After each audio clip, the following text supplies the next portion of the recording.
ঠাকুরমা স্বামীজির চরণে প্রণাম নিবেদন করে আজকে আমরা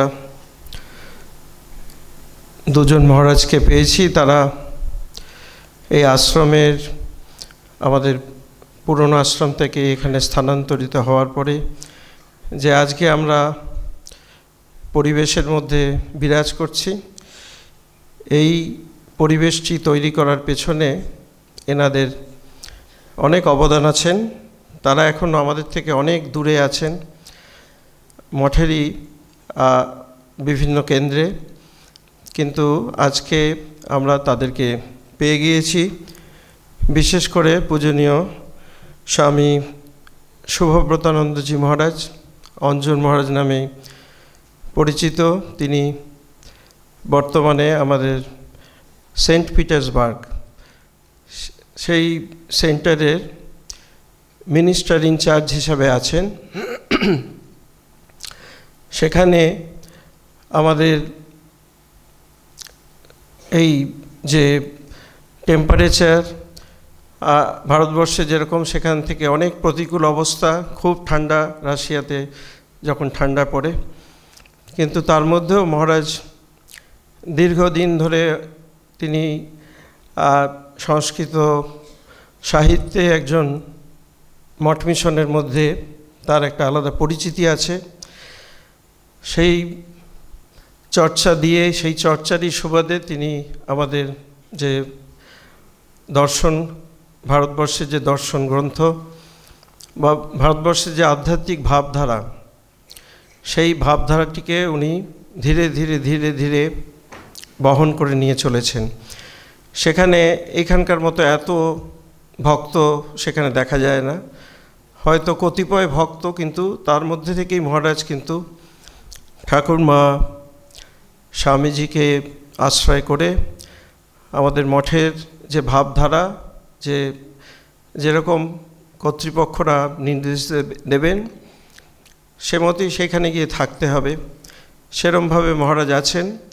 কিন্তু মহারাজকে দেখার জন্য বিশেষ করে আসানসোলে এখানে ভক্তরা মহারাজের প্রতীক্ষায় থাকেন, কখন আসবেন। সবসময় যে আসতে পারেন তাও নয়। তো মহারাজকে আমি পেয়ে আমরা সবাই খুব সৌভাগ্যবান মনে করছি। মহারাজের প্রতি আমার প্রণাম নিবেদন করছি। মহারাজের শুভব্রতানন্দজির যে কথাটি আমি বলবো বলে ভেবেছিলাম, একবার একজন আমাদের নরেন্দ্রপুর আশ্রমেরই, সেখানে পড়াশোনা করেছেন, আইএএস অফিসার, তিনি পশ্চিমবঙ্গের মুখ্য সচিবেরও দায়িত্ব পালন করেছিলেন। তার সঙ্গে আমার একটু পরিচিতি আছে। তা একবার আসানসোলে তিনি এসেছিলেন, তা কয়েকবারই এসেছেন, তার মধ্যে একবারের কথা। তা উনি নরেন্দ্রপুরে পড়েছেন, বিরাট প্রতিষ্ঠান। তা তারপরে এই আসানসোলে এই আশ্রমে দেখে তা তিনি খুব অবাক হয়ে গেছেন যে এরকম এত বড় আশ্রম, এটা কে করলো। তা আমায় বারবার বলছেন যে যেরকম নরেন্দ্রপুর স্বামী লোকেশ্বরানন্দজি তার প্রতিষ্ঠাতা, সেরকম এই আশ্রমটার কে। তা আমি বারবার করে বলছি, তখন পূজনীয় ভাইস প্রেসিডেন্ট মহারাজ তখন বেলুড় মঠের ম্যানেজার ছিলেন। আমি বললাম পূজনীয় গিরিশানন্দজি। তা আবার বলছেন না, ওইটা যেরকম লোকেশ্বরানন্দজি, এটা কে। আমি বললাম না, গিরিশানন্দজি। তো যেটা বলিনি, হয়তো বলা হয়ে ওঠেনি, ওই যে নরেন্দ্রপুর লোকেশ্বরানন্দজি মহারাজ, তার সাথে ওরকম কয়েকজন সন্ন্যাসী মহারাজ ছিলেন। একজন ছিলেন পূজনীয় স্বামী অক্ষরানন্দজি মহারাজ, কালীপদ মহারাজ নামে পরিচিত। তিনি পরবর্তীতে ঢাকায় রামকৃষ্ণ মঠ মিশন বাংলাদেশের সেই কেন্দ্রের তিনি অধ্যক্ষ ছিলেন। তা আরও কয়েকজন মহারাজ ছিলেন যারা এই লোকেশ্বরানন্দজি সহযোগী হয়ে, তাদের কথা হয়তো সবাই জানে না বা সবসময় উচ্চারিত হয় না, কিন্তু তাদেরও ওই আশ্রমের পিছনে অনেক অবদান আছেন। সেই রকমই এই শুভব্রতানন্দজি মহারাজ, আমার সৌভাগ্য হয়েছিল যে এই আসানসোলে 2014 সালে আসার আগে আমারও এই আশ্রমটি একটু খুব প্রিয় ছিল, মাঝে মাঝেই চলে আসতাম, গোলপার্কে ছিলাম সেখান থেকে। তা মহারাজও খুব আমাকে স্নেহ করতেন। মহারাজের হাতে হয়তো মনে আছে কিনা জানি না, হাতে এক গোছা চাবি থাকতো, এত লোকজন ছিল না, সব কিছু ওনাকে নিজেকেই করতে হতো। আবার গাড়ি চালিয়ে আমাকে স্টেশন থেকে নিয়ে আসলেন বা স্টেশন থেকে আবার পৌঁছে দিলেন। তারপরে এই পাঁচিল দেওয়া হচ্ছে আশ্রমের চারদিকে, আমরা আরও কয়েকজন মহারাজ ছিলাম, আমিও ছিলাম তার মধ্যে। মহারাজ ঘুরে ঘুরে ঘুরে ঘুরে পাঁচিলের উপর দিয়ে হাঁটছি, ছোটো বয়সে যেরকম পাঁচিলের উপর দিয়ে হাঁটা হয় সেই রকম পাঁচিল, পুরো চারদিকে সীমানায় পাঁচিল দেওয়া হয়েছে, মহারাজও হাঁটছেন, আমরাও হাঁটছি। তারপরে আরও গাড়ি করে এদিক সেদিক নিয়ে যেতেন, কত কি করেছেন। তা যাই হোক, সেই মহারাজকে পেয়ে আমি তো নিজেকে খুব ভাগ্যবান মনে করছি। আর পূজনীয় স্বামী কৃপাময়ানন্দজি মহারাজ, তিনি আমাদের টরেন্টো, কানাডা, সেখানকার মিনিস্টার ইনচার্জ।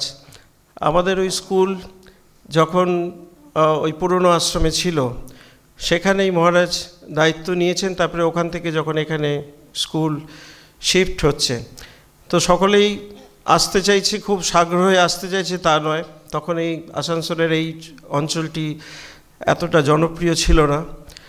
তা মহারাজের খুব একটা গুরু দায়িত্ব ছিল যে এই স্কুলটাকে এখানে শিফট করতে হবে।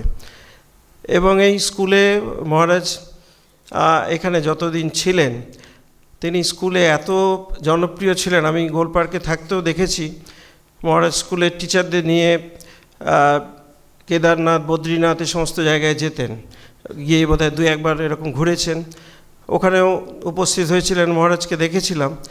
তা এই যে এই স্কুল আমাদের এখন কয়েকদিন আগে একটা কোচিং সেন্টার, তো সেখানে দিয়েছে যে রামকৃষ্ণ মিশনের কয়েকটি বিদ্যালয়ের এই ভর্তির ব্যাপারে সেখানে ট্রেনিং দেওয়া হয়। তো সেখানে নরেন্দ্রপুর, পুরুলিয়া, দেওঘর, আসানসোলের কথাটাও আছে। তা আমি আমাদের বর্তমান যিনি হেডমাস্টার মহারাজ গোবিন্দ মহারাজ ভারুপানন্দজি, তাকে বলছিলাম যে যাক, আসানসোলটাও আছে, এই পুরুলিয়া, নরেন্দ্রপুর, দেওঘর, তার সঙ্গে আসানসোলও হয়তো একটুখানি মনে হতে পারে যে একটু ওদের থেকে একটু বেশি পিছিয়ে আছে, কিন্তু আবার ধরে নেবে। এরকম মঠ মিশনে যে একটা ভাবধারা, এখানে বিশেষ করে আমরা নিজেরা যদি কাজ করি, মনে করি সেটা একটা খুব ঠাকুরের কথাকে, একটা ঠাকুরের যে নির্দেশ সেটাকে মেনে চলাটা সেটার বিপরীত হয়ে যাবে। কারণ ঠাকুর কখনো অহং ভাব পছন্দ করতেন না, না হং তুহু তুহু, আমি করবে না।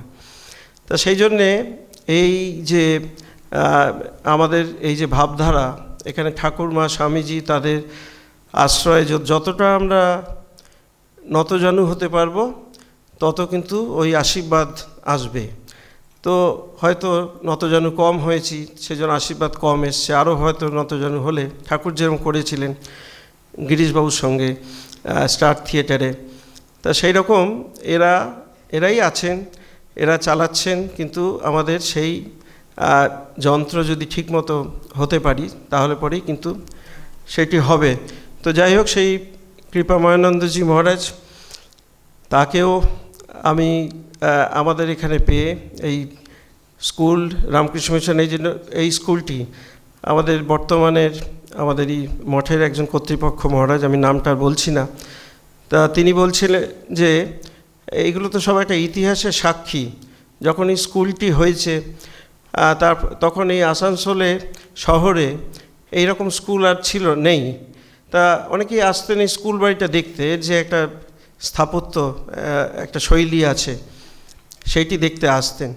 তা এই স্কুলটার প্রথম শিক্ষক, প্রধান শিক্ষক আমাদের কৃপাময়ানন্দজি, তাকেও আমরা পেয়ে, তিনিও সবসময় যে আসতে পারেন তা নয়, এবং তাকেও এখানে তো কালকে থাকবেন, পরশুও আছেন, হয়তো সবটা নেই, তারপরে হয়তো মহারাজ চলেও যাবেন।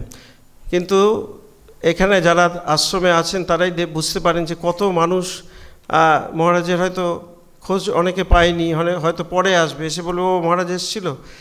আর যারা পেয়েছে তারা সবাই আসবে মহারাজের সঙ্গে, একটু মতের বিনিময় হবে, মহারাজও তাদের দেখতে পেয়ে তাদেরকে খুব স্নেহ দেবেন, তারাও মনে করবেন যে তারা ধন্য হয়ে গেছেন। তো এই যে ভাবনাটি, এটি মহারাজের এখানকার যেখানে যখন ছিলেন সেই সময় তার যে সেবা, সেই সেবাতে এটি তৈরি হয়েছে। সেজন্য মহারাজের প্রতিও আমার প্রণাম এবং কৃতজ্ঞতা জানাই। আমি অনেক হয়তো কথা বলা হয়ে গেল। আজকের যে বিষয়টি আছে সেই বিষয়টির মধ্যে মনে হতে পারে যে একটু বেশ খুব একটা এরকম বিষয় খুব একটা শোনা যায় না, ঘরে ঘরে পুজো হবে। আমি মনে করছিলাম বিষয়টি, তো সবটা যে আমার ঠিকভাবে বলতে পারবো তাও নয়। ঠাকুর যখন দক্ষিণেশ্বরে ছিলেন সেই সময় ঠাকুরের জন্ম উৎসব শুরু হয়ে গিয়েছে ঠাকুর দক্ষিণেশ্বরে থাকাকালীনই, এবং উৎসবও অল্প বিস্তর শুরু হয়ে গিয়েছে দক্ষিণেশ্বরে থাকাকালীনই। তো সেই সময় ওই নহবতে মা থাকতেন, সেখানে ঠাকুর একদিন সেখানে গিয়ে দেখছেন যে মা ছিলেন আর বোধহয় লক্ষ্মীদি ছিলেন। তো সেখানে ঠাকুরের ছবি বসানো আছে আর সেখানে ফুল দেওয়া আছে। তো ঠাকুর বেশ দেখে ঠাকুরের খুব প্রসন্ন হয়েছেন, অবাকও হয়ে গিয়েছেন যে তার ছবি ওখানে আছে, সেখানে আবার ফুল দেয়। তখন তো সাধারণত শরীর ছেড়ে দেওয়ার পরে এই ফটোতে পুজো হয়, বেঁচে থাকাকালীন পুজো হয় না। তা ঠাকুর দেখে খুব খুশি হয়েছিলেন, তিনি নিজেও আবার ফুল দিয়েছিলেন আর বলেছিলেন কালে এই ঘরে ঘরে এই পুজো হবে। তা এখন দেখুন এই রাশিয়ায় মহারাজ আছেন, আমাদের শুভব্রতানন্দজি, কৃপাকরানন্দজি আছেন, কৃপাময়ানন্দজি, তিনি টরেন্টোতে আছেন, কত জায়গায়। আমরা সেখানে আমাদের যাওয়ার সবসময় যে সুযোগ আছে তাও নয়, আর যাওয়াও হয়নি। এখানে হয়তো দু একজন আছে এই হলের মধ্যে যারা আছেন, তারা মহারাজদের কাছে থেকে দেখেন বা জানেন সব ব্যাপারটা। কিন্তু আমাদের সকলেরই মনের মধ্যে একটা প্রশ্ন বা একটা আকাঙ্ক্ষা আছে যে সেইখানকার কথা কি, সেখানকার মানুষরা কীরকম, ঠাকুরের অনুরাগী হিসাবে কেমন, তাদের কি পরিচয় আছে। তা এই ব্যাপারগুলো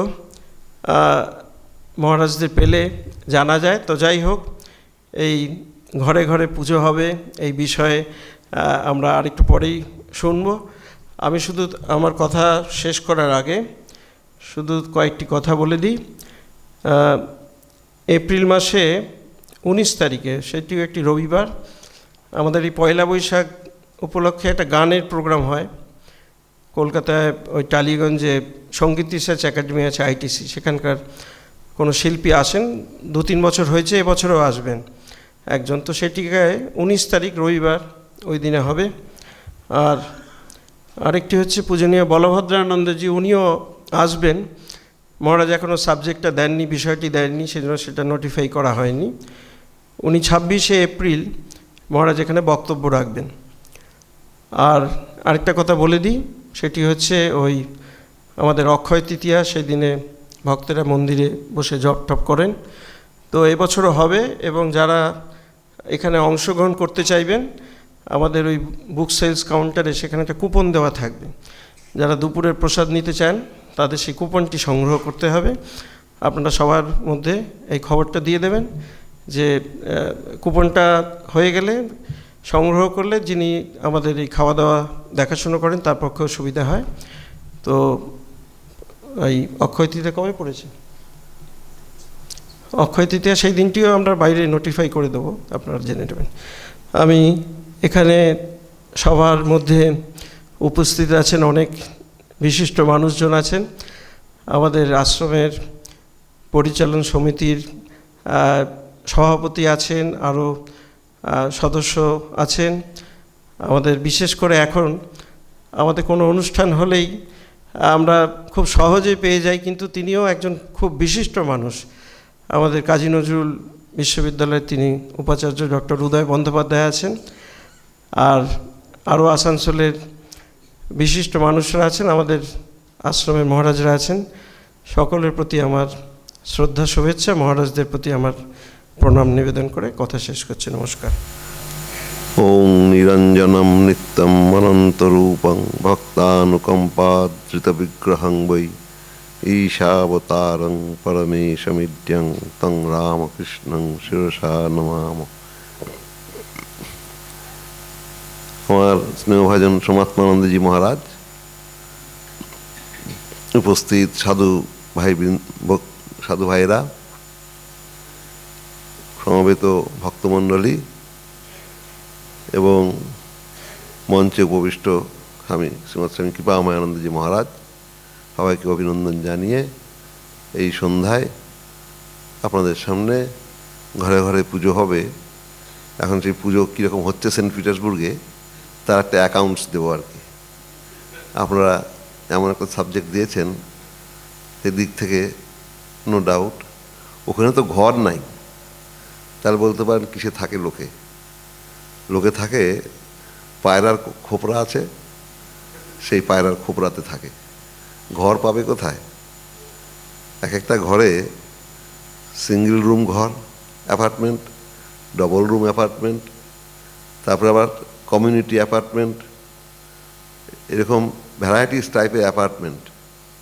সেই অ্যাপার্টমেন্টে দিনগত পাপক্ষয় করা, পুণ্যক্ষয় করা।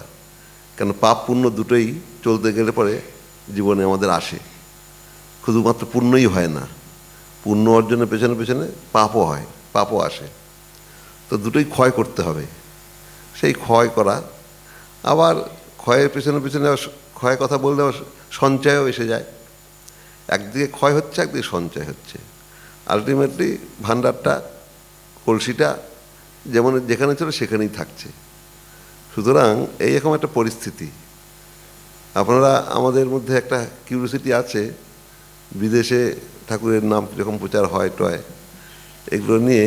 আর আগেও আমারও ছিল এরকম, আপনাদের মধ্যে অনেকেরই আছে, কারো তীব্র, কারো মাঝারি, কারো একটু কম, ডিগ্রির তফাৎ আছে, কিন্তু এটা সবার মধ্যে কম বেশি আছে। তো নিজে ওখানে গিয়ে রাশিয়ার সঙ্গে তুলনা, আর আমেরিকার সঙ্গে বা আপনার ইউরোপের গ্রেট ব্রিটেন হোক বা অন্য দু একটা শহর হোক, এর সঙ্গে সম্পূর্ণ আলাদা। দেশটা কমিউনিস্ট কান্ট্রি ছিল বহুকাল, তারা সব নাস্তিক্যবাদী। তার আগে তারা ছিল, একটা ধর্ম ছিল তাদের নিজস্ব, সেটা এই দীর্ঘকাল চর্চার অভাবে, যেমন বলে না, চর্চার অভাবে চটচট করে চন্দনে ফোঁটা, সেই অবস্থা হয়ে গেছে। তো সেইটাকে প্রলেপ দিয়ে আবার রিভাইভ করা, মানে আপনার কয়েকশো বছরের কাণ্ড। কেন 80-90 বছর যে একটা প্রবাহ দিয়ে গেছে, ভিতরে পোটেন্সি আছে, সেই পোটেন্সিটাকে ধরার চেষ্টা করেছি আমরা। এখানে আমার আগে যে মহারাজ ছিলেন, স্বামী জ্যোতিরূপানন্দজি মহারাজ, আপনারা অনেকে দেখে থাকতে পারেন, খুব সিনিয়র সাধু, এখন তার বয়সও হয়ে গেছে। তো উনি ওখানে খুব কাজ করেছেন। এখন আমাদের মতন এখানে ধারা নেই, সব ধারা গোড়া কাটা, যার ফলে কি হয়, আমার এখানে শাশুড়ি মা ছিল রামকৃষ্ণ মিশনে স্বামী গম্ভীরানন্দী দীক্ষিত, ভূতেশানন্দী দীক্ষিত। বৌমা এসেছে পরবর্তীকালে, বৌমা গিরিশানন্দজি এদের সমস্ত শিষ্য হয়েছেন, ভক্ত হয়েছে, মন্ত্র পেয়েছেন। এরপরে আবার বৌমা ট্র্যাডিশন দিবে তার ছেলে মেয়েদেরকে।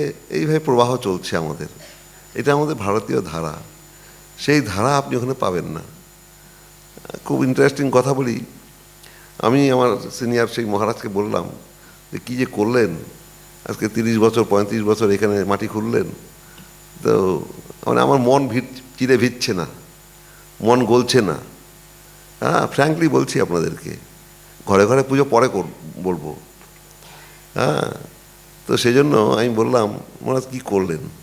বলছে যা করলাম এই করলাম, দেখতেই পাচ্ছ। তো মরুভূমিতে যদি বীজ ছিটানো যায়, সেই যীশু খ্রিস্টের প্যারাবল আছে, তো সেরকম অবস্থা হয়ে গেল কি?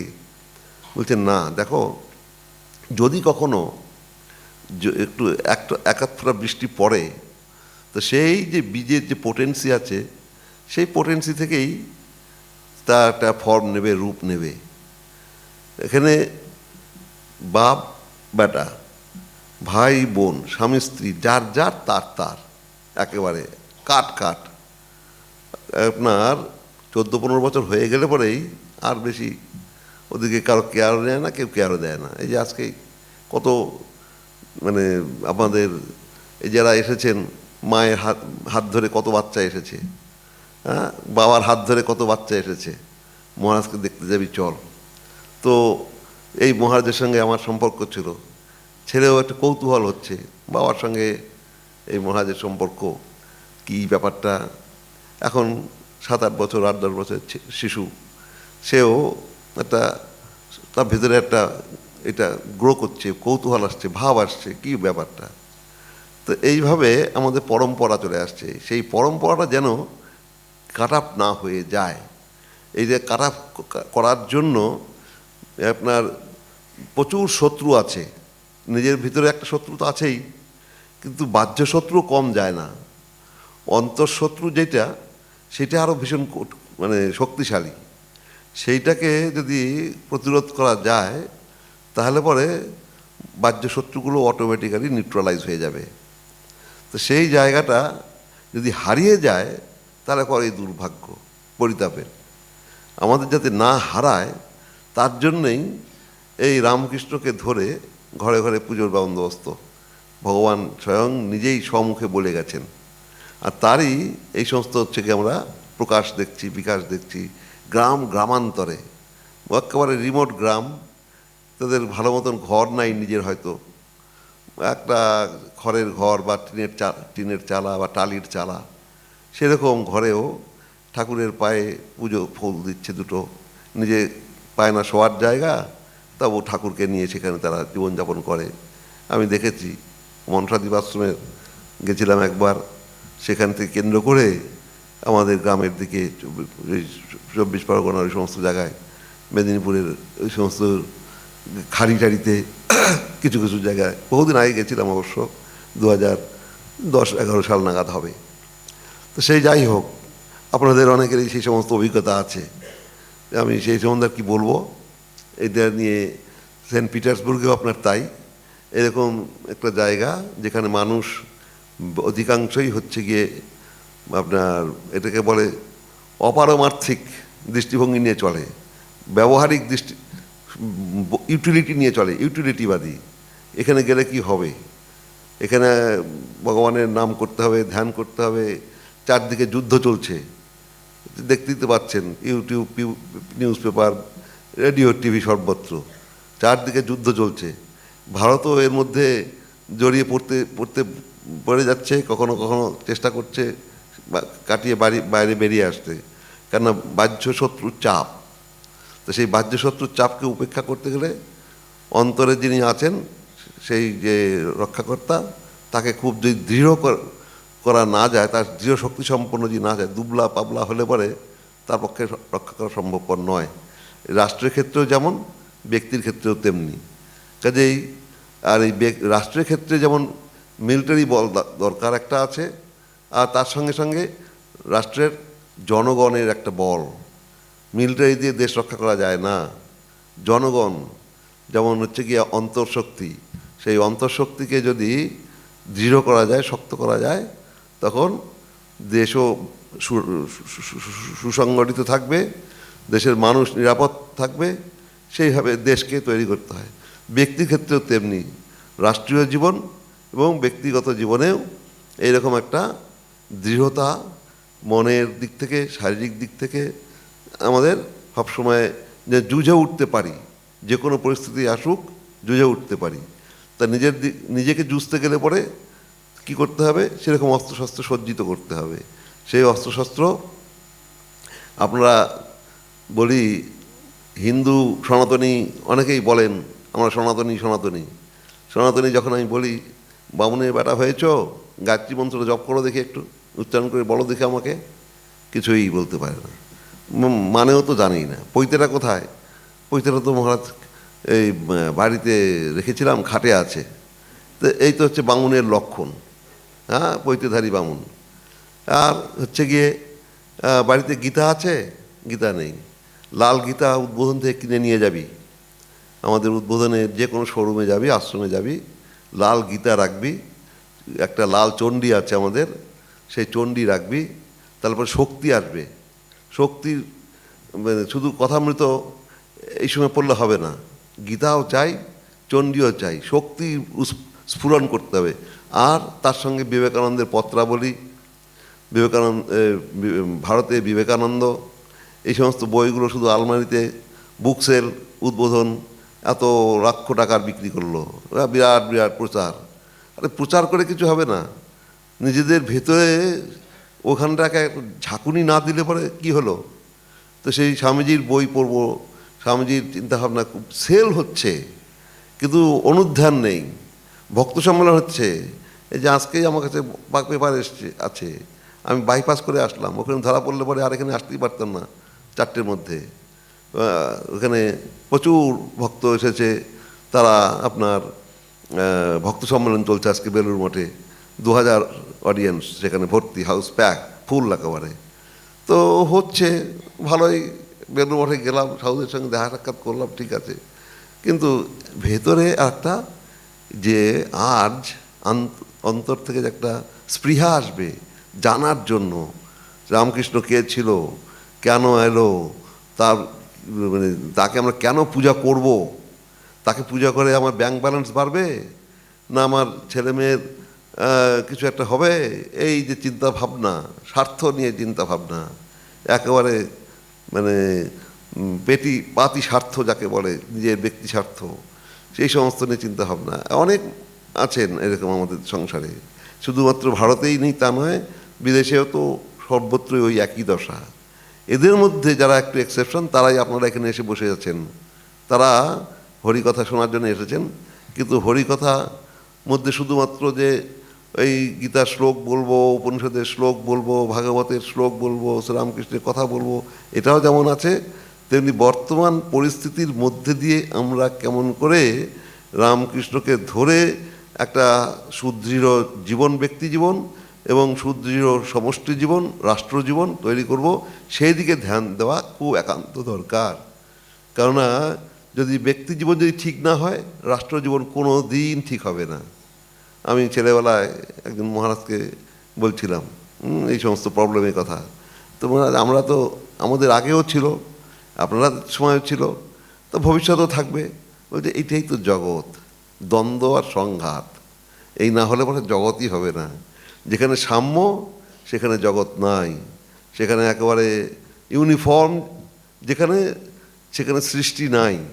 এই হচ্ছে কি ব্যাপার, ইউনিফর্মিটি মধ্যে, বৈচিত্র্যের মধ্যে ইউনিফর্মিটি, এইটা হচ্ছে গিয়ে বৈশিষ্ট্য আমাদের। বৈচিত্র্য থাকলুক, নানা ভাষা, নানা মত, নানা পরিধান, বিবিধের মাঝে দেখো মিলন মহান। এই রামকৃষ্ণ এই যুগে এসেছে, এই মহান মিলন তীর্থ তিনি আমাদেরকে এখানে এসে হাজির করেছেন। নানান রকম ডিফারেন্স বাইরে বাহ্য তো রয়েছে, কিন্তু অন্তরে আমরা সকলেই জানি তিনি একমাত্র আমাদের একান্ত উপাস্য। আমরা ঘরে আমাদের যার যে সামর্থ্য আছে, ভগবান চান না বড় বড় মন্ডা মিঠাই নিয়ে এসে ভোগ লাগান, ভগবান চান না যে আপনি একটা বিরাট বড় সভা করে সেখানে ডেকোরেশন। দেখেন না, এই দুর্গাপূজার সময় থিম শুরু হয়েছে, ভক্তির ভ নাই, জ্ঞানের গ নাই, থিম চলছে। আর সেই জন্যে কোটি কোটি টাকা জোগাড়ও হচ্ছে, কোথার থেকে যেগুলো আসে, কেন যে করে। আর তাতে করে কী হবে, এই এনকাউন্টার করে বলেছিলাম, তখন কি বলে, এটা একটা ইন্ডাস্ট্রি, এই চলে গেল ব্যবসার দিকে। মশাই ধর্মের নামে ব্যবসা করতে শুরু করলেন। এই যে ডেকোরেটার্সরা, প্যান্ডেল এরা তৈরি করা যায়, আরে একটা ফান্ডামেন্টাল কনস্ট্রাকটিভ একটা কিছু করে দেখাও, তখন তুমি সেটা ডেভেলপমেন্ট। এই 3 দিনের জন্যে তুমি একটা কি টিন্ডানা করলে, একেবারে কোটি কোটি টাকা খরচা, কোটি কোটি law and order breaking, discipline শূন্য উঠে গেল, মাথায় চলে গেল। এইগুলো হচ্ছে ধর্মের লক্ষণ একেবারেই নয়। অন্তরে অন্তঃস্থলের জিনিস এইটা, একান্ত জিনিস এইটা। কাজেই সেই দিকে জায়গাটা যদি ফাঁকা হয়ে যায় দাদা, তাহলে পরে সমস্তই শূন্য, সমস্তই ফাঁকা। আর ওইটা যদি পূর্ণ থাকে, বাইরে যা হয় হোক, তাহলে পরে সবটাই পূর্ণ থাকবে। তা ঘরে ঘরে পুজো, উপাদান কি? আন্তরিকতা, ভালোবাসা, শ্রীরামকৃষ্ণ স্বামী বিবেকানন্দের ভাষায় অনেকেই পড়েছেন, শুনেছেন, আবার রিপিট করছি, কেননা এই অমৃত কথা রিপিট করলে পরে দোষ নাই। এটা মানে মৃত্যুর পূর্ব মুহূর্ত পর্যন্ত এই সমস্ত কথা আমাদের কাজে লাগে, এফেক্টিভ হয়। কাজেই এই উপন্যাসের কথা নয়, এ কোনো গপ্প গাথার কথা নয়, এর থেকে ট্রুথ নিয়ে কথা। শ্রীরামকৃষ্ণ এল ক্যাপিটাল হাইফেন ও ক্যাপিটাল হাইফেন ভি হাইফেন ই সব ক্যাপিটাল। তা সো লাভ পার্সনিফাইড, এই যে ভগবানের যে কথা, আমরা সেই লাভটাই চলে গেছে। এ যদি ক্যাপিটাল নাও হয়, স্মল লেটার দিয়েও যদি করি তাও নাই, যার জন্যে এত অশান্তি, সংসারে অশান্তি, সমাজে অশান্তি, দেশে অশান্তি, আন্তর্জাতিক অশান্তি। এই কেন? আমি দাদাগিরি করব, আমার মাস্তানিতে সংসার চলবে, এইটা যত বিনাশের কারণ।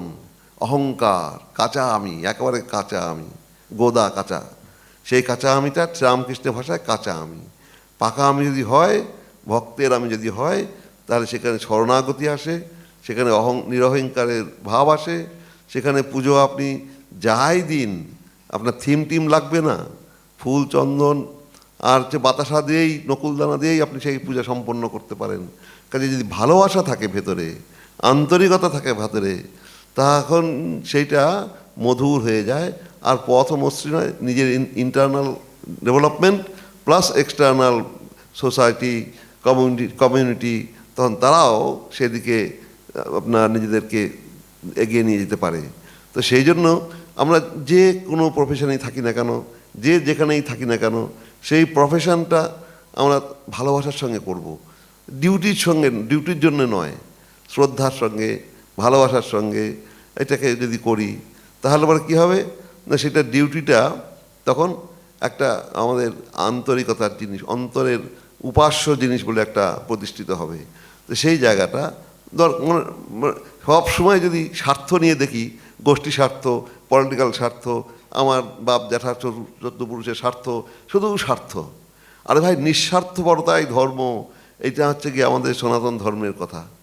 স্বার্থপরতা যত যার ভিতরে কমে এসছে, যে রাষ্ট্র নিজের স্বার্থ চিন্তা না করে পরের স্বার্থ চিন্তা করে, সেই রাষ্ট্রই বেঁচে থাকে, সেই রাষ্ট্রই জিন্দা থাকে। কত সভ্যতা উঠেছে, নেমেছে, কিন্তু ভারতীয় সভ্যতা, বিবেকানন্দের পড়বেন এই সমস্ত কথাগুলো, আমরা আর কি নিজেদের কথা কি বলবো? আমাদের ক্যাপিটাল হচ্ছে ঠাকুর মা স্বামীজি, তাদের কথা দিয়েই শুরু করতে হয়, তাদের কথা দিয়েই শেষ করতে হয়। কাজে আপনারা যে যেখানে যেভাবেই থাকুন, এই নিঃস্বার্থপরতাই ধর্ম, আনসেলফিশনেস ইজ স্পিরিচুয়ালিটি। তো এই কথাটা একটা শব্দ, নিঃস্বার্থপরতাই ধর্ম, লাভ পার্সনিফাইড। ভিতরে আমাদের প্রত্যেকের ভিতরে ভগবান দিয়েছেন। কীট, একটা অনুকীট, একটা জীবাণু পর্যন্ত তা আছে, ভালোবাসা দিয়ে তার সন্তানাদিকে সে লালন পালন করে। আর মানুষ এই সৃষ্ট জগতে সর্ববৃহত্তম একটা ভগবানের সৃষ্ট জীব, সেই জীবের ভিতরে বুঝুন, মানে ওদিকে ঈশ্বর সম্বন্ধে যত বড়ই আমরা ধারণা করি না কেন, যত বড়ই কল্পনা করি না কেন যে তিনি মহান শক্তিমান, তিনি একা সর্বশক্তিমান, যতই করি, সবই খান্তি পড়ে যায়, সবই অত্যন্ত ছোট হয়ে যায়, খাটো হয়ে যায়। অসীমকে কী করে সে প্রকাশ করবে? সেই অসীম ভালোবাসা একটা বিন্দু ভগবান প্রত্যেকের মধ্যে, প্রত্যেক জীবের মধ্যে দিয়েছেন। তার মধ্যে অধিকতম বিকাশ হচ্ছে মানুষের মধ্যে, তার মধ্যে আরও সাত্ত্বিক মানুষ যারা, তাদের মধ্যে আরও বেশি, আর তারপরে রাজসিক মানুষ যারা, তাদের মধ্যে মিশ্র, আর যারা তামসিক তাদের মধ্যে আরও কম, তাদের মধ্যে।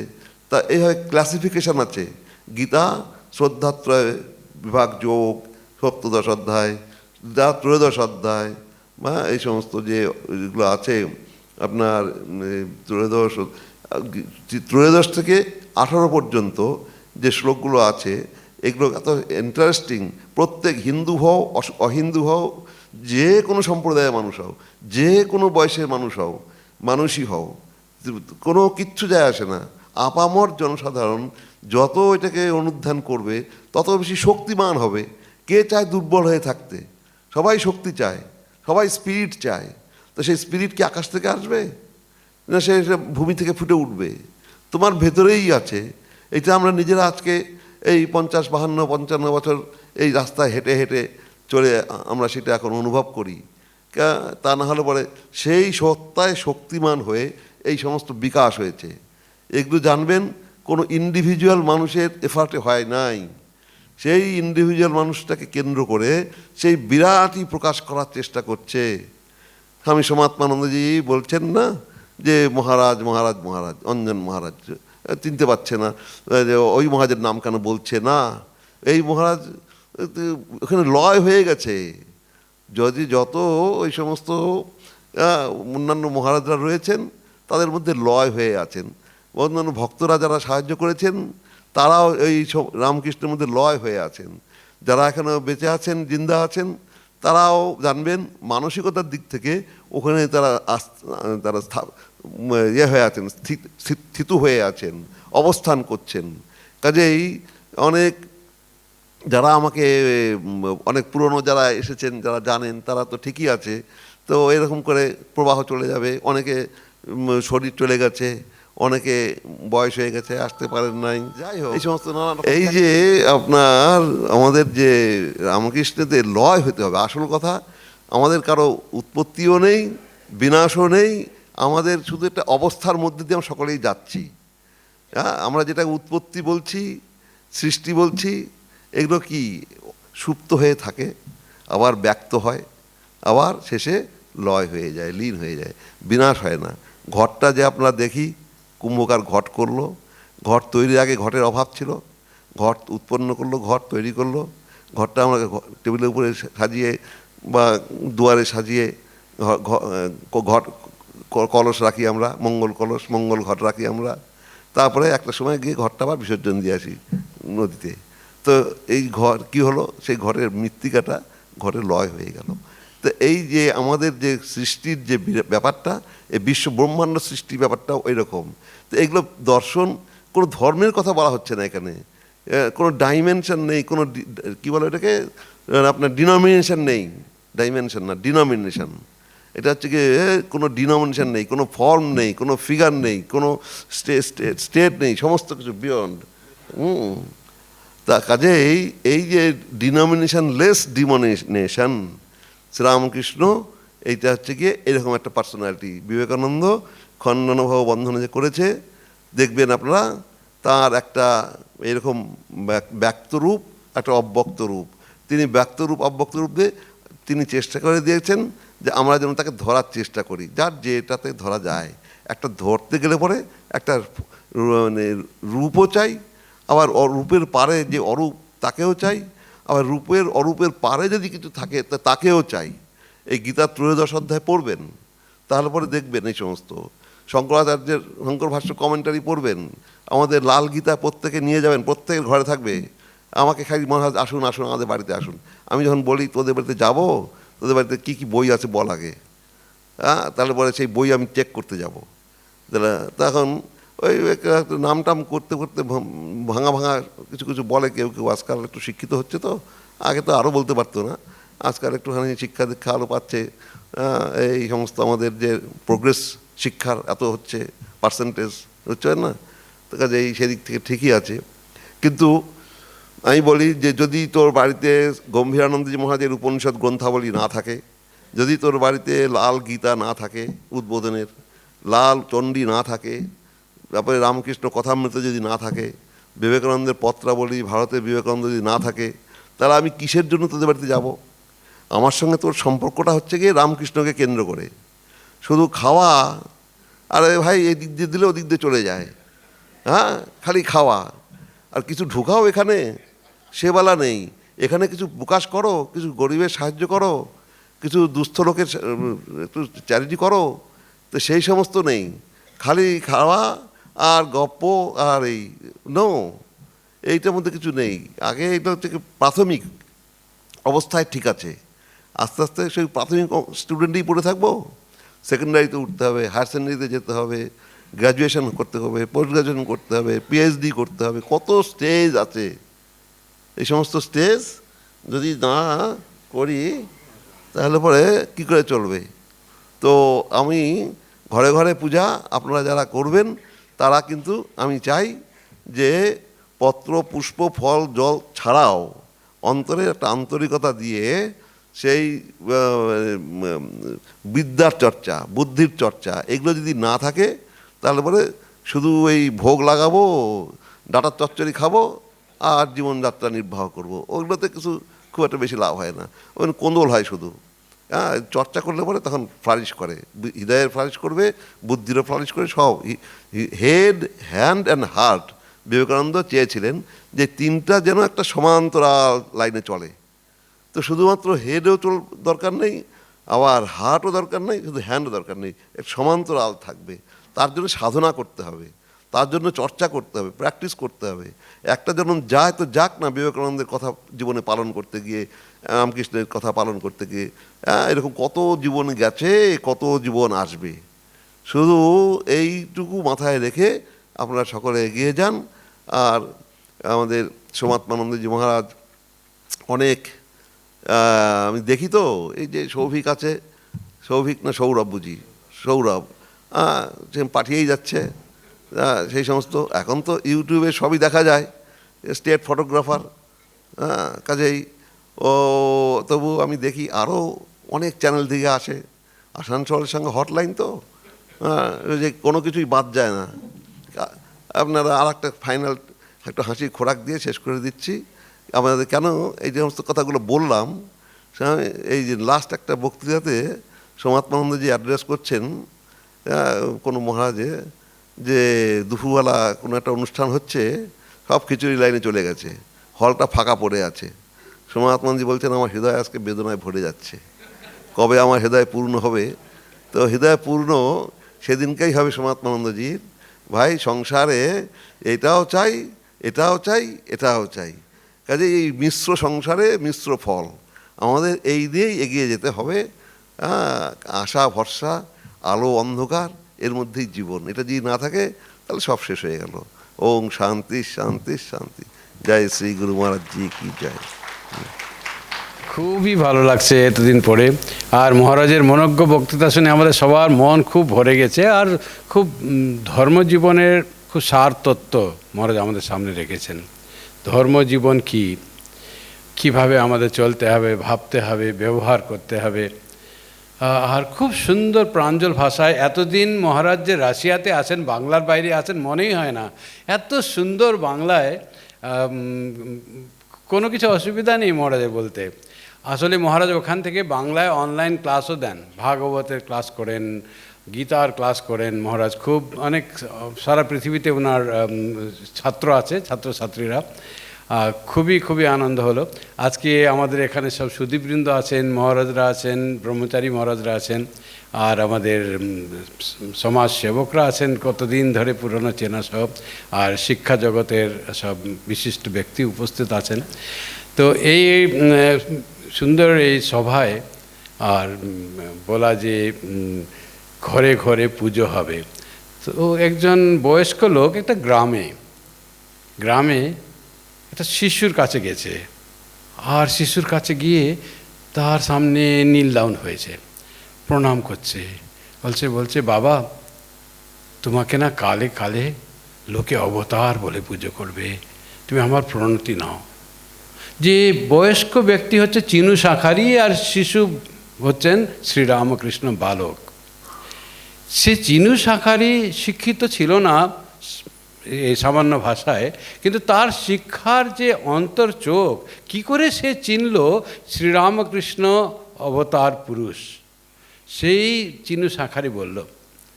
ওই রকমভাবে শ্রীরামকৃষ্ণকে তখন বলা হলো ঘরে ঘরে পুজো হবে, সেটা তো আপনারা শুনলেন কেমন করে ঠাকুর নিজেই বলেছেন। এই ছবিটা যে মায়ের কাছে ছিল, আবছা একটা ছবি ছিল, লোকে নিচ্ছিল না, মা রেখে দিয়েছিলেন নিজের কাছে নহবতে। শ্রীরামকৃষ্ণ দেখলেন, ও এখানে এইসব রাখা হয়েছে, ফুল নিলেন আর দিলেন, বললেন এটা তো মহাযোগের মহাসমাধির ছবি, কালে কালে ঘরে ঘরে এর পুজো হবে। তো পুজো তো হবে, কি পুজো হচ্ছিল না তার আগে? পুজো তো চিরকাল হয়ে আসছে, পুজো এখনও হচ্ছে, ভবিষ্যতেও হবে। কীরকম পুজো বলছেন না, আরতি করে তবে তারে চন্দ্র তপন। সেই ভগবান যে সৃষ্টি আছে, সেই ভগবানের পুজো তো সবসময় হয়ে আসছে, চন্দ্র তপন সবসময় পুজো করে আসছেন, আর সেই পুজোটা থামবার নয়। কিন্তু সেই পুজো নেওয়ার জন্য ব্রহ্ম মানুষের রূপ ধরে আসেন, তখন আমাদের সুবিধা হয়, ধ্যান করতে সুবিধা হয়, পুজো করতে সুবিধা হয়। নাহলে ব্রহ্মকে কোথায় ধরতে যাব? ব্রহ্ম তো বিশাল অনন্ত, তাকে ধরা ছোঁয়ার মধ্যে নেই। তো তাকে ধরার জন্য তিনি ছোট্ট মানুষের রূপ ধরে জন্মালেন, বড় হলেন, জ্ঞান দিলেন, কথা বললেন, নৃত্য করলেন, গান গাইলেন, শ্রীরামকৃষ্ণ রূপে তিনি অবস্থিত হলেন। শ্রীরামকৃষ্ণের একটি ছবি আমাদের রমণ মহর্ষিকে নিয়ে গেছিলেন একজন, রমণ মহর্ষিকে দেখালেন ছবি। ইনি কেমন লাগছে? বলছেন এইটা তো ব্রহ্ম যখন মানুষের রূপ ধরে তখন ওই রকম মানুষের ছবি, এটা অতি উচ্চ ছবি। এটাই হচ্ছে সেই পুজো হবে, হচ্ছে চিরকাল পুজো হয়, তার পুজোর কখনো বন্ধ হয় না। আপনারা শুনেছেন এই রাশিয়ারই কথা। রাশিয়া কমিউনিস্ট ছিল, 70 বছর ধরে কমিউনিস্ট। একটা প্রজন্ম চলে গেছে, কমিউনিজমে তো পুজো নেই, অর্চা নেই, কিচ্ছু নেই, কোনো ধর্ম নেই। যখন কমিউনিস্ট মুছে গেল, পট পরিবর্তন হলো, আবার সব সেখানকার ইস্টার্ন অর্থোডক্স চার্চগুলো আবার সব উঠে গেল, সব পুজো আরম্ভ হলো, চার্চে আপনার সব সারমন আরম্ভ হলো, বাইবেল পড়া শুরু হলো। এই পুজো তো মানুষকে জোর করে করানো হয় না, এটা মানুষের অন্তরের একটা আকাঙ্ক্ষা, সেটা মানুষকে কি করে কেউ থামাতে পারবে না, সেটা চিরকাল হয়ে আসছে আর হয়েও থাকবে। সাময়িক মনে হয় কারু কারু যে পুজো কেন করতে হবে, কেন আরেকজনকে মানতে হবে, কিন্তু সেটা তো মানুষ অপূর্ণ আছে, পূর্ণতা বুঝতে পারেনি বলে অপূর্ণ আছে। সে তো পূর্ণতার কাছে শির মাথা নোয়াবেই, কেননা সে পূর্ণ হতে চায়, আর আসলে সে পূর্ণ, সেই জন্য পূর্ণ হওয়ার তার আকাঙ্ক্ষাকে কে আটকাবে? এইটাকে হচ্ছে পুজো হবে। পুজো আমরা সকলেই করি। তারপরে ঠাকুর বললেন ঘরে ঘরে পুজো হবে। এখন ঘরে ঘরে পুজো, সব জায়গাতে ঠাকুরের পুজো হয় না। এ তো বলা হলো কানাডায় কি বাড়িতে বাড়িতে পুজো হচ্ছে, প্রত্যেক ঘরে পুজো হচ্ছে, বা এখন ভারতবর্ষে প্রত্যেক ঘরে ঠাকুরের পুজো হচ্ছে। অনেক পুজো হচ্ছে, অনেক ঠাকুরকে বিভিন্ন রূপে পুজো হচ্ছে, কোথাও দুর্গা রূপে, কোথাও কালী রূপে, কোথাও রাম রূপে, কোথাও যীশুখ্রিস্ট রূপে পুজো হচ্ছে বই কি অনেকের বাড়িতে। কোথাও কোথাও যারা ভগবানকে মানে না তারা ঠিক ওইভাবে পুজো করে না, কিন্তু ভালো হতে চায়, সেবা করতে চায়, সেটাও তো এক ধরনের পুজো। আর ঘরে ঘরে পুজো মানে একজনের বাড়ির ঘরে ঘরে পুজো না, ঘরে ঘরে পুজো হচ্ছে প্রত্যেক মানুষের হৃদয়ে পুজো। কীরকম পুজো?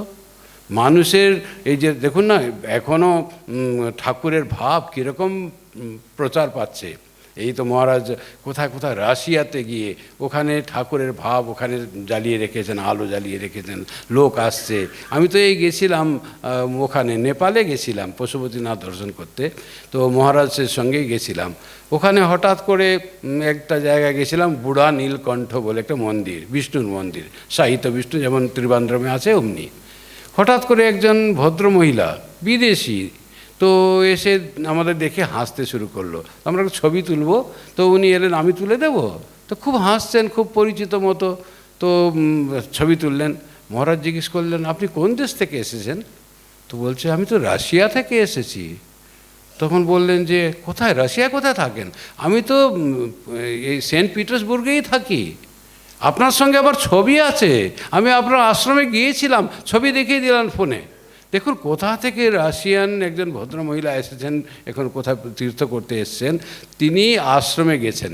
এভাবে ঠাকুরের নাম সব জায়গায় প্রসারিত হচ্ছে। কত মঠ মন্দির, কত সংস্থা, কত সমিতি, সব জায়গায় ভারতবর্ষে দেখছেন না, ভারতবর্ষে তো এত প্রাইভেট আশ্রম কত আছে, কত চর্চা হচ্ছে। তেমনিভাবে আপনারা ভাববেন আমেরিকা, ইংল্যান্ড, সাউথ কোরিয়াতে এখন আমাদের আশ্রম হচ্ছে, ফিলিপিন্সে আশ্রম হচ্ছে, কত জায়গায় সব আশ্রম হচ্ছে। সব ফিলিপিন্স হচ্ছে ক্রিশ্চিয়ান কান্ট্রি, সেখানে আশ্রম করার জন্য লোকে উঠে পড়ে লেগেছে। ঠাকুরের ভাব সংকীর্ণ ভাব নয়, সে উদার ভাব, সব জায়গা তার আশ্রম হচ্ছে। একজন বিদগ্ধ ঐতিহাসিক।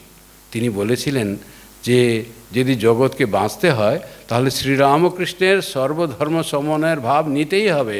সব ধর্মকে সম্মান করা, সব অন্যের মতকে সম্মান দেওয়া না করলে হানাহানি করে মানুষ মরে যাবে, শেষ হয়ে যাবে, মানুষের প্রজাতি শেষ হয়ে যাবে।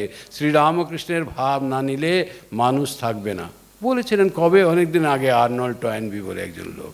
বুদ্ধ আর গান্ধীর অহিংসা, শ্রীরামকৃষ্ণের সর্বধর্ম সমন্বয়ের বাণী আমাদের প্র্যাকটিস করতে হবে।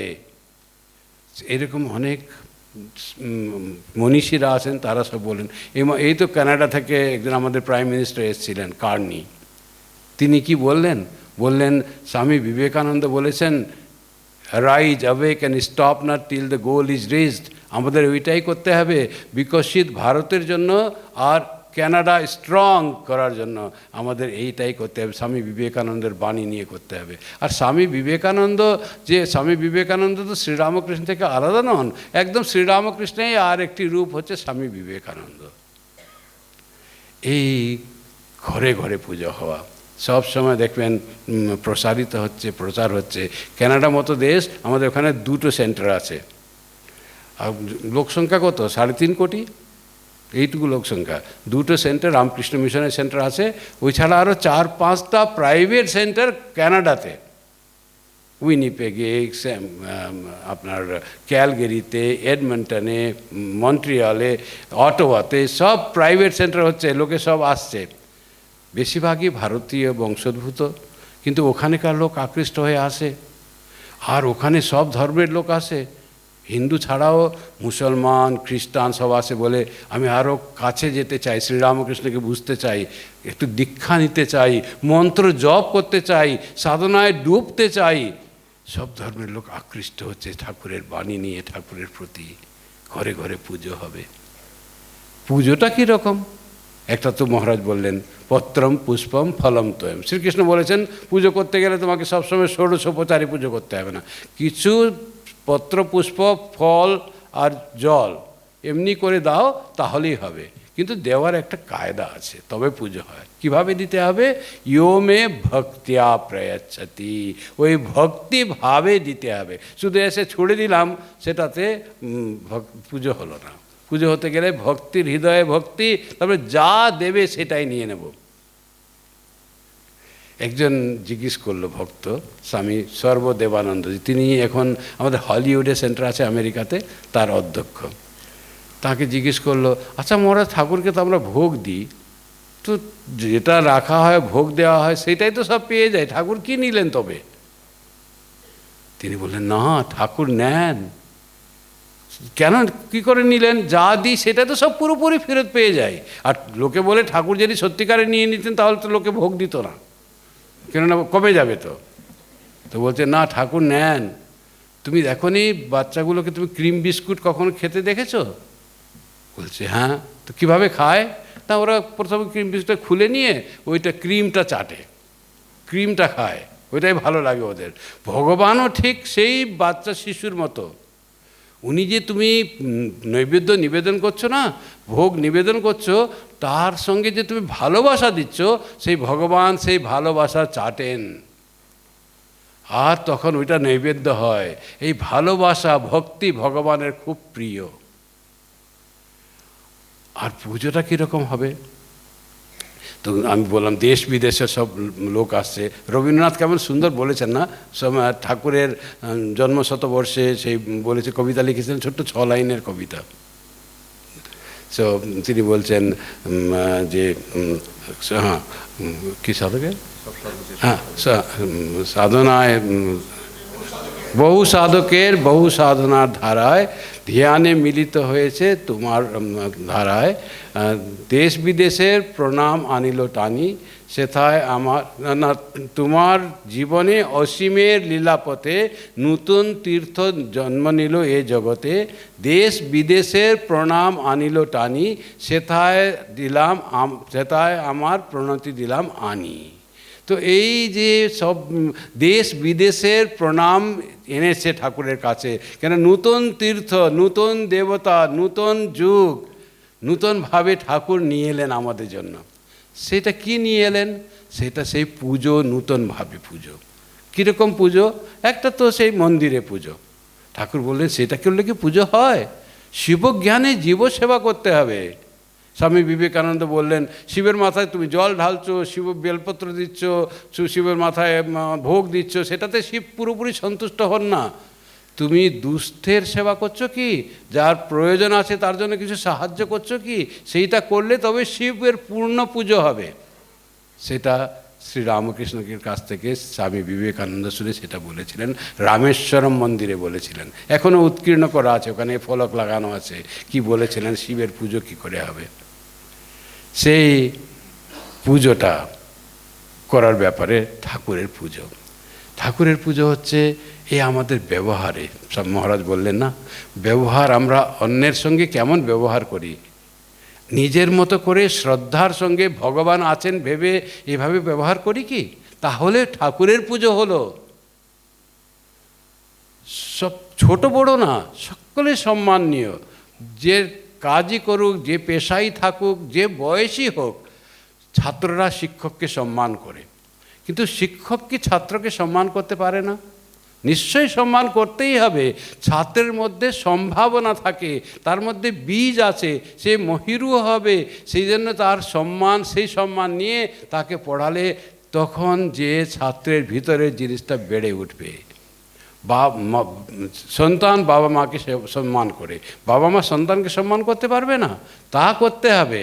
সেই ভগবানের স্বরূপ প্রত্যেকে সম্মান করবে, সম্মান দেবে, সেটা হচ্ছে নতুন পুজো। স্বামী বিবেকানন্দ একটা সুন্দর কবিতা লিখেছেন, নাচুক তাহাতে শ্যামা। বলছেন যে পূজা তাঁর সংগ্রাম অপার, সবসময় সংগ্রাম, পূজা সহজ নয়, পূজা তাঁর সংগ্রাম অপার। সদা পরাজয় তাহা না ডরাক তোমায়, চূর্ণ হোক স্বার্থ সাধ মান, হৃদয় শ্মশান নাচুক তাহাতে শ্যামা। হৃদয়কে শ্মশান না করলে শ্যামা নাচবে না, পুজো হবে না। হৃদয়কে কিসে শ্মশান করতে হবে? স্বার্থ সাধ মান। আমার স্বার্থ সম্পূর্ণ শেষ হয়ে যাবে, স্বাদ নেই কোনো সাধনার, স্বাদ নেই কোনো বাসনা নেই, কোনো স্বার্থপরতা নেই, আর কোনো মানের আকাঙ্ক্ষা নেই। চৈতন্যদেব বলেছিলেন, চৈতন্য মহাপ্রভু বলেছিলেন, অমানিনা মান দেন। নিজের কোনো সম্মান আকাঙ্ক্ষা করবে না, কিন্তু প্রত্যেককে সম্মান দেবে। ওইটাই হচ্ছে আধ্যাত্মিকতা। চৈতন্য মহাপ্রভুরই রূপ তো শ্রীরামকৃষ্ণ। তিনি সকলকে সম্মান দিতেন। গিরিশ ঘোষ এসছেন মদ খেয়ে, তো প্রণাম টনাম কিছু করছেন না, অহংকারে চূর্ণ, এত বড় নাম করা লোক, কিন্তু ভগবানের লীলায় ঠাকুরের কাছে এসে পৌঁছেছেন। ঠাকুর তাকে প্রণাম করছেন নিচু হয়ে। তো গিরিশ ঘোষ তখন শিক্ষককে প্রণাম করতে হবে, ঠাকুর তার থেকে বেশি নিচু হচ্ছেন, কিভাবে প্রণাম করতে হবে সেটা শেখাচ্ছেন, মান দিচ্ছেন। মান দিতে দিতে এত পরম ভক্ত হয়ে উঠলেন, সমস্ত দুর্ব্যসন সব চলে গেল, মদ ছেড়ে দিলেন, ভক্ত হয়ে গেলেন, পরম ভক্ত হয়ে গেলেন। এই অমানিনা মান দেন আর প্রেম, ভালোবাসা। ভালোবাসা কে না জয় করে? অঙ্গুলিমাল, বুদ্ধ তো ভালোবাসাতেই জয় করলেন অঙ্গুলিমালের মতো এত দানবকে। সেইভাবে ঠাকুর শিখালেন, ভালোবাসো, অন্যকে সম্মান করো, আর নিজের জন্য কিছু রেখো না। তুমি ভগবানকে পেতে চাও, তবে ভগবানের পুজো হবে। মা বলেছেন যে এই জগৎটা তোমার, কেউ পর নয় মা, জগৎ তোমার। সেই আমাদের ঠাকুর মা স্বামীজির বাণী নিয়ে জগৎটাকে আপন করে নিতে হবে, সকলকে সম্মান করতে হবে। আমরা এই জগতে এত সুন্দর মানুষের মধ্যে, এত সুন্দর পরিবেশ প্রকৃতির মধ্যে আছি, গাছপালা, নদী, সমুদ্র, আকাশ, এই পৃথিবী, কি সুন্দর আমাদের জন্ম, মনুষ্য জন্ম খুব বিরল। এই মনুষ্য জন্মে আমরা মানুষ হয়ে জন্মেছি, অনেক সম্ভাবনা আমাদের মনে, অনেক উন্নতির আমরা করতে পারি। যদি আমরা সকলকে আপন করে, সকলকে সম্মান দিয়ে, সকলকে পুজো করে, সেইটাই সম্মান দেওয়াটাই পুজো হবে। সম্মান দিতে গেলে সকলকে প্রণাম করতে হবে না, মনে মনে একটা সম্মানের ভাব, রেসপেক্টের ভাব, তাহলেই সেই পুজো করা হয়। মা বলেছিলেন সেটাই। তখন কি হয়? মায়ের ঠাকুর মা স্বামীজির কথা শুনলে কি হয়? তখন আপন হয় পর, পর আপন হয়ে যায়। আর ঘর ছাড়া ঘর পায়। লোকে সব ঘরের মধ্যেই পুজো করতে হবে তা না, ঘর ছাড়া পাই ঘর, আপন হলো পর। আমি পুরুলিয়াতে ছিলাম, পুরুলিয়ার যে বিদ্যালয় সঙ্গীতে এই গানটা আছে, স্বামী হিরণময়ানন্দজি লিখেছিলেন, আর শৈলজা রঞ্জন বাবুতে সঙ্গীত দিয়েছিলেন, রবীন্দ্রনাথের সুর দিয়েছিলেন। তো এই আমাদের চাই, আমাদের পুরো ঘর, পুরো বিশ্ব যেন আমাদের ঘর হয়, আর আমরা সকলকে যেন আপন করে নিতে পারি। এইভাবে ঘর ছাড়া পাই ঘর, আপন হলো পর, এইটা আমরা যদি ঠাকুর মা স্বামীজিকে ধরে রাখতে পারি, তাঁর পুজো করতে পারি, সব্বার মধ্যে পুজো করতে পারি, ঘরে ঘরে পুজো। বলছে ঘট ঘট মে जो राम दशरथ का बेटा, वही राम घट घट में लेटा, वही राम जगत पसेरा, वही राम सबसे न्यारा। কথামৃতে আছে, ঠাকুর বলছেন এটা, শ্রী রামকৃষ্ণ কথামৃতে এটা আছে। তো ঘট ঘট মে লেটা মানে কি? ঘট মানে ঘটের মধ্যে রাম বসে আছেন। ঘট হচ্ছে এই শরীরটা, প্রত্যেক শরীরের মধ্যে ভগবান শ্রী রামকৃষ্ণ বসে আছেন। আমাদের পুজো হবে সবার সঙ্গে ভাবের সঙ্গে থেকে, আর ধ্যান করে। আর একটা স্বামী ত্যাগানন্দজি খুব সুন্দর একটা টক দিয়েছেন, আপনাকে বলে রাখি, আপনারা ইউটিউবে খুঁজবেন, Shri Ramakrishna of the heart. উনি বলছেন ঠাকুরের তিনটি রূপ। একটি হচ্ছে ঠাকুরের ঐতিহাসিক, কবে জন্মেছিলেন, 1936-এ কীভাবে জীবন করলেন, সাধনা করলেন, সকলকে এরকম ধর্ম প্রবর্তন করলেন। আরেকটা হচ্ছে দ্বিতীয় রূপ, হচ্ছে ঠাকুর সব জায়গায় আছেন, কাজ করছেন, এই ভাব। তাকে সব এই অলক্ষ্যভাবে আমরা দেখতে পাচ্ছি না ঠাকুরকে, কিন্তু তিনিই সব করছেন, এইটা বুঝতে পারা দ্বিতীয় রূপ। নিরাকারভাবে ঠাকুর সমস্ত তিনি ইন্সপায়ার করছেন আমাদের কাজ করতে। তৃতীয় একটা রূপ আছে ঠাকুরের, সেই রূপ হচ্ছে হৃদয়ের মধ্যে মূর্ত আনন্দ রূপভাবে বিরাজিত হৃৎপদ্মে। সেই তৃতীয় রূপ হৃদয়ের মধ্যে ঠাকুরকে দেখতে পারলে, আনন্দময় রূপ ধ্যানের মধ্যে দেখতে পারলে, এই তিনভাবে ঠাকুরকে পুজো করা, এই করলেই আমাদের জীবন সার্থক হয়ে যাবে। আমরা আনন্দে বাঁচতে পারবো, মানুষের জন্ম সার্থক হবে। না হলে তো জন্মে তারপরে আস্তে আস্তে বড় হলাম, কয়েকদিন পরে তো তারপরে হাসপাতালে ভর্তি, তারপরে তো শেষ, শেষ না, বিশ্বাস উঠে যাবে। কিন্তু তার আগে আমাদের যা পাওয়ার পেতে হবে, ভগবানকে ডাকতে হবে, ঠাকুরকে চিন্তা করতে হবে, সকলকে আপন করতে হবে, সকলের জন্য সেবা করতে হবে। আর যদি সেবা না করতে পারি, ধরুন কি বল, আমার তো এত সামর্থ্য নেই, মায়ের কথা মনে করুন। মা বলতেন যার আছে মাপো, যার আছে সামর্থ্য দাও, শিক্ষা দাও, অর্থ দাও, ট্রেনিং দাও, যার ওষুধ দাও, খাবার দাও, আর কিছুই নেই যার, তাহলে জপো, প্রার্থনা করো না। প্রার্থনা করলেও সেই যোগাযোগ হয়ে যায়, জগৎকে আপন করে নিতে হবে। কেউ পর নয় মা, জগৎ তোমার, এইটা তোমাকে জানতে হবে। ঠাকুর মা স্বামীজি আমাদের যেন আদর্শ, তাঁরা যেন আমাদের ইন্সপায়ার আশীর্বাদ করেন, আর আমরা ঘরে ঘরে প্রত্যেক ব্যক্তির মধ্যে, প্রত্যেক জীবের মধ্যে সেই ভগবানের আমরা পুজো করতে পারি। এই প্রার্থনা করে আমার ছোট বক্তব্য শেষ করছি। নমস্কার।